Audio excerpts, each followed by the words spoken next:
আসসালামু আলাইকুম দর্শক, আমি আজকে আপনাদের সামনে নতুন এক ভিডিও শুরু করতে যাচ্ছি। কিভাবে বুঝবেন যে আপনার ফাইবার আপনার ডিশের যে পাওয়ারটা আছে কিংবা নেটের যে পাওয়ারটা আছে, কোথায় ফাইবার কেবল টান খেয়ে আছে, আপনার পরিমাপ মতো পাওয়ার আপনি পাচ্ছেন না, আপনার পরিমাপ মতো আপনি পাওয়ার পাচ্ছেন না, যার জন্য আপনার ছবির মানটা অনেক খারাপ।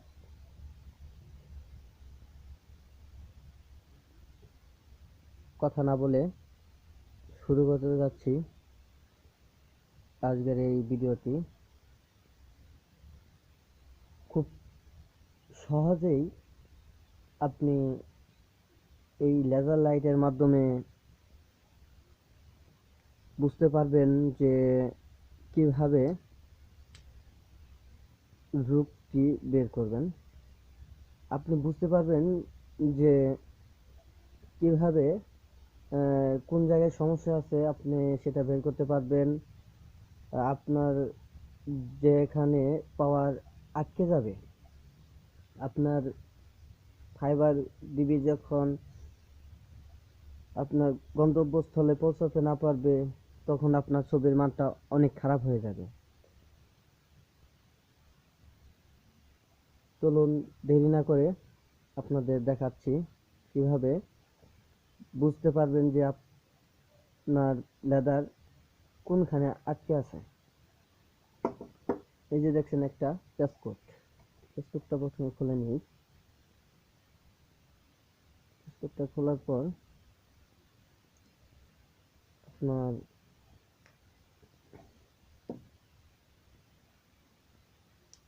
লেদার লাইট মেরে দেখছেন।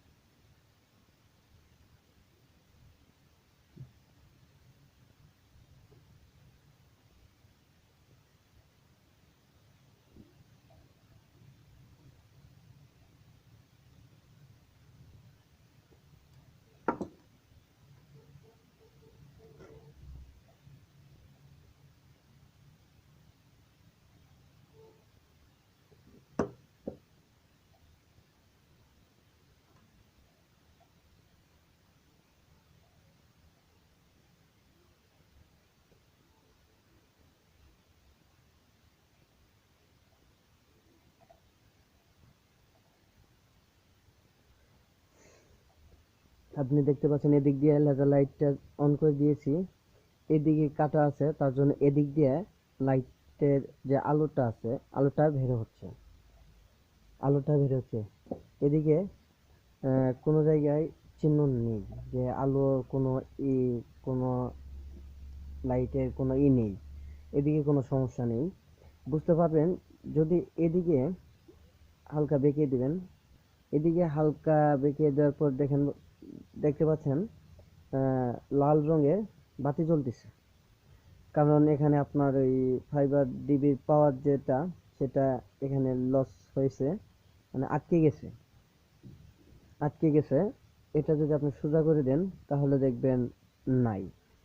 আবার এদিকে দেখতে পাচ্ছেন, এদিকে প্যাসকোটের মাথায় কাটা বিদায়, এদিক দিয়ে লাইটের আলো আসছে।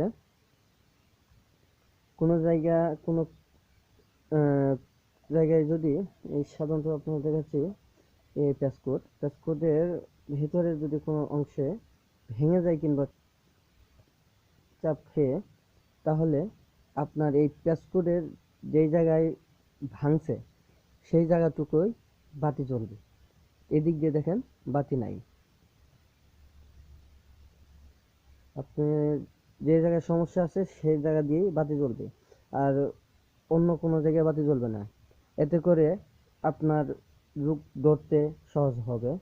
আশা করি ভিডিওটি বুঝতে পারছেন।